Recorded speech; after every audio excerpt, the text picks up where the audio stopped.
Assalamualaikum warahmatullahi wabarakatuh. Bismillah, alhamdulillah. Wassalatu wassalamu ala sayyidina Muhammad ibn Abdillah. La hawla wa la quwwata illa billah, amma ba'du. Para penggemar dan pemirsa pendopo pagar alam yang saya cintai dan saya hormati, syukur alhamdulillah kita bisa bertemu lagi pada malam hari ini. Kita bisa mengikuti pengajian rutinan yang digelar di pendopo pagar alam. Semoga dengan pengajian ini kita semua mendapat hikmahnya. Amin, Allahumma amin. Sebelumnya, marilah kita panjatkan puja dan puji syukur kita kehadirat Tuhan Yang Maha Kuasa yang telah melimpahkan beberapa nikmat.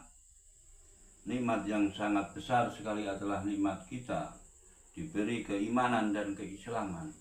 Semoga kita selalu diberi keimanan dan keislaman ila yaumil qiyamah. Amin, Allahumma amin. Dan tak lupa sholawat beserta salam semoga tercurahkan kepada junjungan kita Nabi Agung Muhammad SAW. Semoga kita semua mendapat syafaatnya di dunia ini hingga akhirat nanti. Amin, Allahumma amin ya rabbal alamin. Kali ini saya akan mengaji atau belajar bersama mengenai bahayanya meminum minuman keras. Karena ini ada suatu cerita dari kitab Duratun Nasihin yang menceritakan seorang ulama besar, seorang kiai besar yang mempunyai 6.000 santri, dan semua santri itu bisa berjalan di atas awang-awang atau bisa terbang. Dan di dalam berjalan itu, para santri itu tidak melakukan tirakat apapun, hanya mendapatkan barokahnya dari sang kiai tadi. Ini saya akan bacakan kitabnya supaya lebih mantap dalam makna Jawa. Bismillahirrahmanirrahim. Amma sami'ta anapa krungu sapa sira kisah Barsesa ing kisahe Kiai Barsesa. Ruina den laknati sapa Barsesa ae baida tegese diadohke sapa Barsesa an rahmatillahi saking kaulasane Allah Ta'ala hale maluhur sapa Allah bisa babi surbil hamri oleh sebab minum arak. Wadzalika utai mengkono kisah ana Barsesa sak temene Barsesa iku abadan ibadah sapa Barsesa Allah ing Allah miataini ing 200 wa isrina 20 apane sanatan taune. Lam yaksi lan ora tau maksiat sapa Barsesa Allah ing Allah tiga ing dalam masa tahun 220 tahun. Ora tau maksiat tarfata ainin ing dalam sak kedhepe mata. Wa kana lan ana iku lau kedue Barsesa apa situna swida apane alfan ewune mintala milih saking pira-pira santrine Barsesa yamsuna le padha mlaku sapa santri mau bil hawai ing dalem awang-awang. Oleh mlaku mau nang awang-awang bibarokati ibadati sebab oleh berkah saking ibadahi Barsesa. Hatta ta'ajaba singgo gumun sapa al malaikatu malaikat min ibadatihi saking ibadahi Barsesa. Qala dawu sapa Allah Gusti Allah Ta'ala hale maha luhur sapa Allah ma ing apa ta'jabuna padha gumun sapa sira kabeh lahu saking Barsesa Ini satemen ingsun Allah iku lamu luwih ngerti ma ing barang la ta'lamuna kang ora sira padha reti. Ina barsesa satune barsesa fi ilmi dalam ilmu ingsun ing dalam ngerti ingsun iku yakfuru kafir sapa barsesa wajud ilulan lebu sapa barsesa annara ing neraka abadal abidina ing sak lawas. Oleh mlebu neraka mau bisa bisur bil hamri sebab oleh ngombe arak. Wasami alan krungu sapa iblis. Alaihi iku tetep ing atase iblis apa laknat. Zalikal qauli ing dalem pengendikan. Walama mongko krungu sapa al malaikatu ing malaikat fi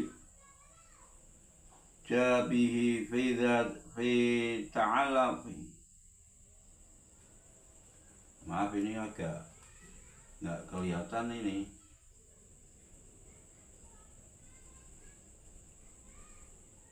Walama mongko ngerti sapa iblis an halakahu ing ngrusak ing barsisa piyati ing dalem tangan iblis bisa mati ing dalem kekuasaane iblis ala surati ing atase nyamar alai ing atase iblis kotla bisa teman-teman nganggo sapa iblis almasuha ing serban wulu atau serban sutra.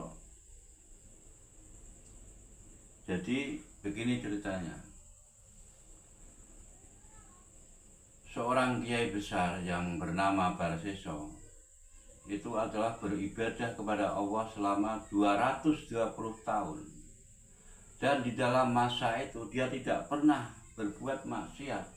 Dalam sekedip mata, sekejap mata pun dia tidak pernah berbuat maksiat. Sehingga para malaikat di langit semuanya pada kagum akan ibadahnya Barseso. Setelah itu, melihat keadaan seperti itu, Allah Ta'ala berfirman, "Hai para malaikat, kenapa engkau kagum? Apa yang engkau kagumi?" Kata malaikat menjawab, "Ya Allah, ya Tuhanku, saya kagum akan ibadahnya Barseso. Dia selama 220 tahun tidak pernah bermaksiat kepadamu." Maka Allah menjawabnya, "Kamu semua tidak tahu bahwa sesungguhnya Barseso itu adalah akan masuk neraka dan dia akan kafir. Karena engkau tidak tahu apa yang aku ketahui. Dia masuk neraka disebabkan karena meminum minuman keras. Setelah terjadi pertanyaan dialog antara malaikat dan Allah Ta'ala, iblis mendengarnya. Yang namanya iblis itu senangnya adalah mengutip atau menginjen pada pembicaraan orang lain. Jadi jika ada orang yang suka kepo atau mendengarkan pembicaraan orang lain, itu adalah setengah daripada sifat iblis. Maka setelah iblis mendengar perkataan Allah tadi, dia mengatur suatu siasat supaya bisa merusak amal ibadahnya Barseso. Maka seketika itu iblis dengan sikapnya dan dengan teori-teori atau dengan tipu dayanya, dia menyamar sebagai seorang tua yang berpakaian bagus dan berserban sutra dan mendatangi pondoknya. Dia mendatangi pondoknya Barseso atau musolanya Barseso. Dia mengatakan,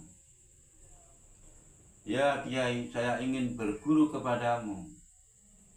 Maka kata Barseso, silakan Anda di sini. Dan iblis itu melakukan ibadah selama beberapa hari, selama 3 hari 3 malam, tidak makan dan tidak minum. Maka ini adalah suatu tipu daya iblis. Maka Barsesa pun seorang kiai besar yang mempunyai 60.000 santri yang semuanya bisa terbang, itu terpedaya, tertipu oleh penampilannya iblis. Maka kita harus hati-hati, jangan melihat penampilan tapi lihatlah isinya. Jangan melihat luarnya tapi kita harus mengetahui dalamnya.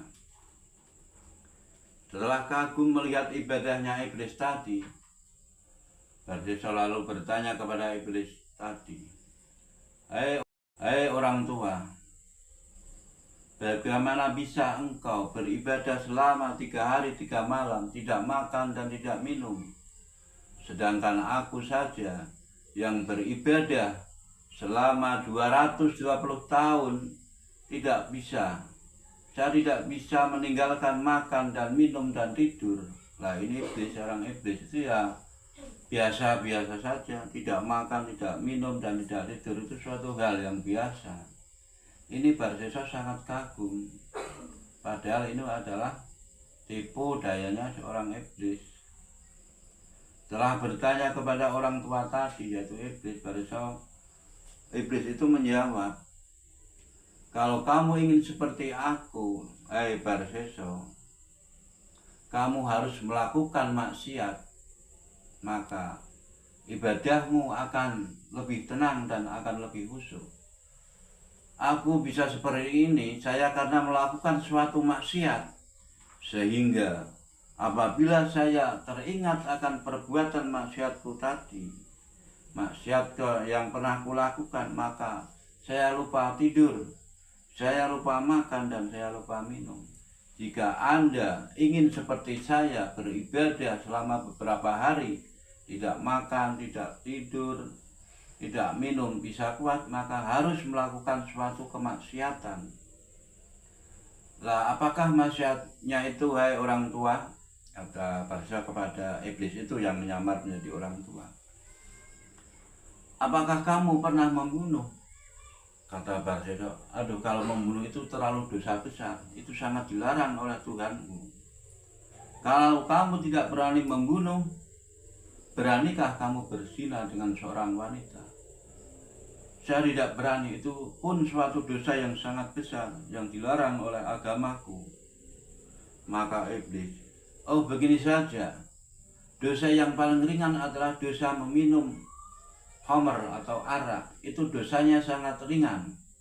Dan kita dan kamu bisa bertobat nanti setelah meminum arak itu. Ini suatu tipu muslihat. Maka berangkatlah Kiai Barsesa itu kepada iblis, dan dia bertanya, di manakah aku menemukan seorang penjual minuman? Maka kata iblis itu, datanglah kamu ke sini, ke toko ini. Misalkan saja kalau di sini, di Indonesia, datanglah saja ke kafe atau penjual minuman di mana yang berjualan itu. Iblis kan tahu. Nah, setelah menemukan tempatnya,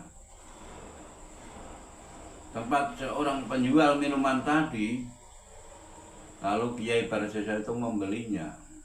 Setelah meminum dengan puasnya, kebetulan yang berjualan minuman tadi adalah seorang wanita yang sangat cantik. Karena sesudah minum minuman keras, seorang kiai, seorang ulama besar yang mempunyai ribuan santri, dia mabuk dan lupa melihat kecantikan pada penjual minuman keras itu. Dia lupa dan dia berbuat zina kepada seorang wanita itu. Padahal ini adalah tipu daya iblis. Setelah berbuat zina, maka tiba-tiba datanglah sang suami penjual minuman tadi. Dan lelaki suaminya penjual minuman tadi itu memukulinya, menghajarnya kepada Barsesa, sehingga hampir saja dia akan mati. Setelah itu datanglah iblis lagi dan dia pergi ke rumah seorang hakim. Dia memberitahu bahwa di suatu tempat ada kejadian seorang meminum minuman keras dan menggauli istri orang lain. Maka hakim itu datang ke tempat itu dan menghukum kepada Barseso. Dan setelah hampir mati, iblis itu datang lagi. Bagaimana keadaanmu? Ya begini, saya tidak bisa apa-apa. Siapakah yang akan menolongmu? Tidak ada. Aku akan menolongmu jika engkau mau menuruti perintahku, kata iblis. Apakah engkau mau bersujud kepadaku? Saya tidak mau, itu suatu perbuatan yang sangat dilarang oleh Tuhanku. Cuma sujud penghormatan, tidak apa-apa. Dan saya pun tidak bisa melakukan sujud karena badan saya sudah sakit sekali, kata Barseso. Kalau engkau tidak bisa melakukan perbuatan itu, pekerjaan sujud itu, maka cukup dengan isyarat saja. Maka engkau akan selamat dan aku berjanji akan membebaskanmu dari siksaan ini. Maka tanpa pikir panjang, Kiai Barseso itu memberi isyarat apa yang telah diarahkan oleh iblis. Seketika itu Barseso pun meninggal dalam keadaan tidak membawa iman. Maka dia meninggal dalam keadaan kafir. Maka dia masuk ke dalam neraka selama-lamanya. Begitulah sekilas kisah dari Kiai Barseso, seorang ulama yang mempunyai ribuan santri, tapi terkena oleh tipu daya iblis, karena semua itu adalah suatu takdir yang mana Allah telah berfirman bahwa walaupun Barseso seorang ahli ibadah, dia akan mati kafir, dia akan masuk neraka dalam selama-lamanya. Maka dari itu, di dalam kita beribadah harus dengan ikhlas, mengambil dari cerita ini. Dan janganlah engkau meminum minuman keras, karena setelah kita meminum minuman keras tadi, bisa menyebabkan kita lupa diri dan berbuat yang anarkis, yang kita bisa berbuat yang dilarang oleh agama ataupun negara. Karena tercantum dalam kitab Al-Quranul Karim, kama qala fi kitabil karim, a'udzu billahi minasyaitonir rajim, bismillahirrahmanirrahim, ya ayyuhalladzina amanu, wong-wong akeh amanu kang padha iman, innamal khamru satemene arak, wal maisiru lan totoan, wal aslamu lan nyembah berhala, wal aslamu lan pasang nomor, iku ritsum, suatu perkara yang tidak baik, min amali seton, saking penggaweane seton. Fatanibuhu, mongko jauhilah perbuatan-perbuatan tadi, la'allakum tuflihun, supaya kamu akan bahagia di dunia ini hingga akhirat nanti. Demikian sekedar pembacaan pengajian ini. Semoga Anda pemirsa dan penggemar pagar alam supaya dapat memahaminya, karena sifatnya kita belajar bersama. Apabila ada suatu kekeliruan, mohon maaf. Dan saya sangat berterima kasih kepada Anda semua yang telah melihat atau menyaksikan penayangan ini. Semoga kita semua mendapat pahala dari Tuhan Yang Maha Kuasa. Sebelumnya mari kita berdoa bersama-sama supaya kita terhindar dari perbuatan maksiat, supaya mendapat perlindungan dari Allah Ta'ala. Sebelum kami tutup, mari kita berdoa bersama-sama. A'udzubillahi minasyaitonirrajim. Bismillahirrahmanirrahim. Alhamdulillahirabbil alamin wa binasta'in wa ala umuri dunya waddin, wassalatu wassalamu ala sayyidina Muhammadin wa ala alihi washabbihi wasallim. Allahumma sholli ala sayyidina Muhammadin al-fatih lima ughliqa wal khatimi lima sabaqa wa nasiril haqqa bil haqqi wal hadi ila siratikal mustaqim wa ala alihi wa sahbihi haqqa qadri wa miqdaril azim. Ya Allah ya Tuhan kami, lindungilah kami dari perbuatan dosa. Ya Allah ya Rabbi, limpahkanlah rahmat dan Tuhanmu, limpahkan rahmat dan maghfirahmu kepada kami, sehingga kami dapat mengikuti, mempelajari kitab-kitabmu dengan mengaji di pendopo pagar alam ini. Semoga Engkau mengampuni dosa-dosa kami, dosa keluarga kami, dan dosa para pemirsa penggemar pendopo pagar alam ini. Semoga Engkau melancarkan rezeki kami, sehingga acara ini berjalan dengan sangat lancar. Atas rahmat dan ridha-Mu ya Allah, ampunilah kami dan selamatkanlah kami dari api neraka dan perbuatan dosa. Rabbana atina fid dunya hasanah wa fil akhirati hasanah wa qina adzabannar. Wassallallahu ala sayyidina Muhammadin nabiyil ummi wa ala alihi washabbihi wa baraka wa salam. Subhana rabbika rabbil izzati amma yasifun. Wassalamun alal mursalin walhamdulillahi rabbil alamin.